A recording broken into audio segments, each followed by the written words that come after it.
Sa pamamagitan ng kanyang kumpanya, naging tulay ito upang makapagbigay siya ng oportunidad sa komunidad ng mga katutubong Aita Ambala sa Sitio Papaya, Castillejo, Zambales na magkaroon ng malinis na tubig inumin. Ito ay dahil sa proyektong patubig ni Jennifer Boles ng Tres Chic Luxury Original sa komunidad ng mga Aita.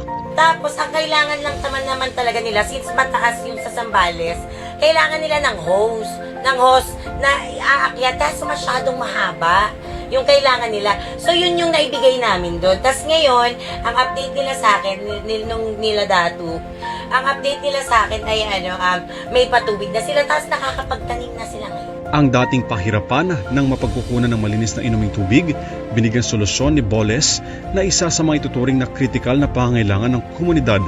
Ang sarap balikan, parang ang sarap lang puntahan ulit, na parang ano pa kayang pwede mong itulong sa kanila, di ba? Parang ano pa kaya, kasi nakikita mo may progress, di ba? Yung iba kasing tinutulungan natin, walang progress.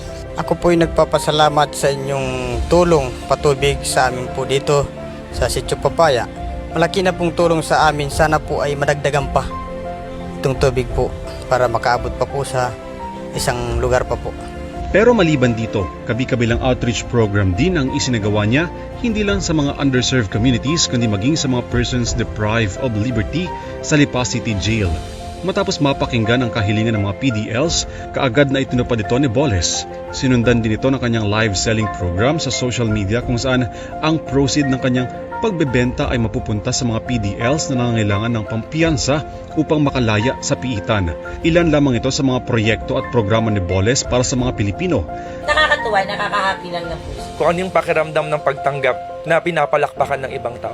Ganyan kasi talaga siya. Hindi talaga siya titigil sa isang bagay hanggat hindi siya nakakatulong. Bilang isang negosyante, kaakibat na marahil ito ang pagbibigay ng tulong sa mga mas nangangailangan. Dr. Jennifer Boles, Clean Water to Drink.